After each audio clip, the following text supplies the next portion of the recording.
আসসালামু আলাইকুম প্রিয়বাসী, আপনারা কেমন আছেন? আশা করি সবাই ভালো আছেন। আপনি কি চান জীবনে? আগে সেটা পরিষ্কার করুন। নিয়মিত পরিশ্রম করুন। ছোট কাজ হলেও প্রতিদিন করলে বড় ফল আসে। সময়ে গুরুত্ব দিন। সময় নষ্ট করলে সফলতা দূরে সরে যায়। ধৈর্য ধরুন, সফলতা একদিন আসে না। ধৈর্যের খুব দরকার ও নিজের উপর বিশ্বাস রাখুন। আর আপনাদের কাছে এই ভিডিওটা ভালো লাগলে সবাই সাবস্ক্রাইব করে দিবেন। আসসালামু আলাইকুম প্রিয়বাসী, আপনারা কেমন আছেন? আশা করি সবাই ভালো আছেন। আপনি কি চান জীবনে? আগে সেটা পরিষ্কার করুন। নিয়মিত পরিশ্রম করুন। ছোট কাজ হলেও প্রতিদিন করলে বড় ফল আসে। সময়ে গুরুত্ব দিন।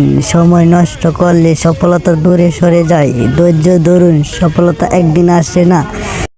ধৈর্যের খুব দরকার ও নিজের উপর বিশ্বাস রাখুন। আর আপনাদের কাছে এই ভিডিওটা ভালো লাগলে সবাই সাবস্ক্রাইব করে দিবেন।